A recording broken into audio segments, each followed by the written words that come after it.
கர்த்தருடைய நல்ல நாமம் உயர்த்தப்படுவதாக. 119 சங்கீதம் 49 வசனம். நீர் என்னை நம்ப பண்ணின வசனத்தை முதடியேனுக்காக நினைத்தரலும், அதுவே என் சிறுமையில் எனக்கு ஆறுதல் என்று வாசிக்கிறோம். அநேக நேரங்களிலே நாம் சிறுமைப்படுத்தப்படும் பொழுது, ஒடுக்கப்படும் பொழுது தேவன் வார்த்தையை அனுப்பி நம்மை தேற்றுகிறார். ஆனால் நாம் சூழ்நிலைகளை பார்த்து அந்த வார்த்தைகளை ஏற்றுக்கொள்ள மறுக்கிறோம். ஆனாலும் தேவன் நம்மை மறுபடியுமாய் அந்த வார்த்தையை தந்து நம்மை நம்ப பண்ணுகிறார். ஆகவே தேவன் நம்ப பண்ணின வார்த்தையை, வசனத்தை நாம் நம்பி ஏற்றுக்கொள்ள வேண்டும். ஏனென்றால் அந்த வார்த்தையின் நிமித்தம் தேவன் நம்மை ஒவ்வொரு நாளும் நினைத்தருளுகிறவராய் இருக்கிறார். அவர் வாக்கினால் சொன்னதை தம்முடைய கரத்தினாலே நிறைவேற்ற போதுமானவர். ஆகவே தேவன் தருகிற வசனத்தை, வார்த்தையை நாம் ஒருபோதும் அசட்டை பண்ணாதபடிக்கு நாம் அந்த வார்த்தையை நம்ப வேண்டும். நம்முடைய வாழ்க்கையிலே அவருடைய வார்த்தையை நம்மிலே நிலைத்திருக்க பண்ணவும் நம்மை நம்ப பண்ணினதும் அவர்தான். விசுவாசத்தை துவங்கினவர் அவர்தான். நற்கிரியைகளை துவங்கினவர் அவர்தான். அவரே நம்முடைய வாழ்க்கையிலே இவற்றை முடிக்கவும் போதுமானவராகவே இருக்கிறார். ஆகவே தேவன் தருகிற வார்த்தையை ஒருபோதும் அசட்டை பண்ணாதபடிக்கு நாம் அதை நம்ப வேண்டும்.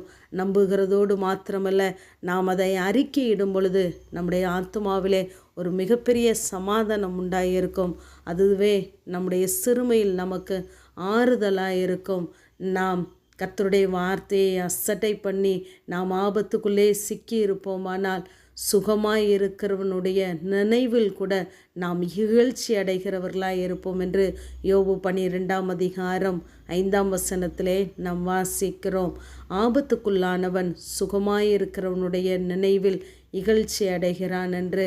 ஆகவே நாம் இப்படிப்பட்டவைகளுக்கு தப்பி தேவ வார்த்தையை நாம் நம்பி இருக்கும் பொழுது தேவன் அவருடைய ஆறுதலினாலே, அவருடைய தெய்வீக சமாதானத்தினாலே நம்மை நிற்க பண்ணுவார்.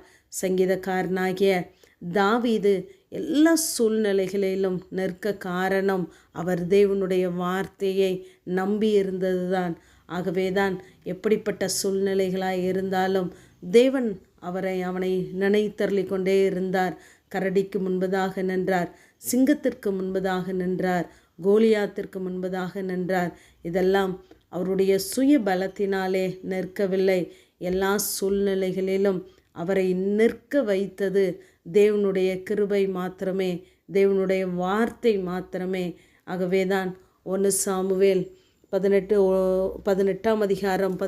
வசனத்திலே நாம் வாசிக்கும் பொழுது இந்த தாவீது சொல்லுகிறார், மரணத்திற்கும் எனக்கும் ஒரு அடி தூரம் மாத்திரமே இருந்தது என்று சொல்லுகிறார். ஏனென்றால் அந்த சவுல் எத்தனை முறையோ ஈட்டி கொண்டு இந்த தாவீதை எப்படியாவது முடிவுக்கு கொண்டு வர வேண்டும் என்று நினைத்தான்.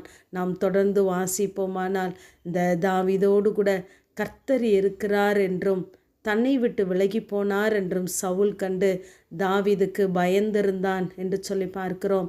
கர்த்தருடைய வார்த்தை நம்மிலே இருக்கும் பொழுது, தேவன் நமக்கு தந்த வார்த்தைகளை நாம் நம்பும் பொழுது, நம்மை பார்க்கிறவர்கள் நமக்குள்ளே இருக்கிற தேவனை பார்த்து அவர்கள் பயப்படுவார்கள். ஆகவே இந்த சவுல் தாவீதை தன்னை விட்டு அப்புறப்படுத்தி 1000 பேருக்கு அதிபதியாக வைத்தானாம்.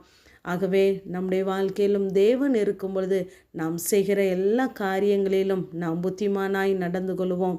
ஏனென்றால் தேவன் நம்மோடு கூட இருக்கிறார்.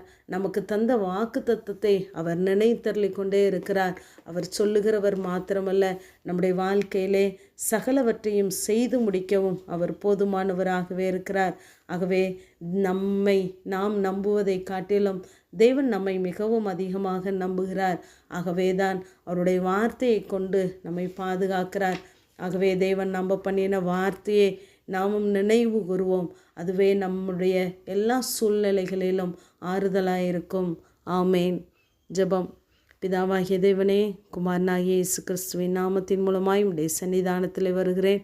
சிறுமைப்பட்டவனுடைய நம்பிக்கை ஒருபோதும் கெட்டுப்போவதில்லை என்ற வேத வார்த்தையின்படி ஆண்டவரே இப்பொழுதும் ஆண்டவரே இப்படிப்பட்ட சிறுமைப்படுத்தப்பட்ட ஆண்டவரே ஒடுக்கப்பட்ட சூழ்நிலைகளின் மத்தியிலும் நோக்கி பார்க்கிற பிள்ளைகளுக்கு ஆண்டவரே நீர் இறங்குவீராக. அவர்கள் நம்பிக்கை ஒருபோதும் கெட்டு போகாதபடி பாதுகாத்து கொள்ளுங்க. இயேசுவின் மூலம் ஜெபங்கேலும் எங்கள் நல்ல பிதாவே, ஆமேன்.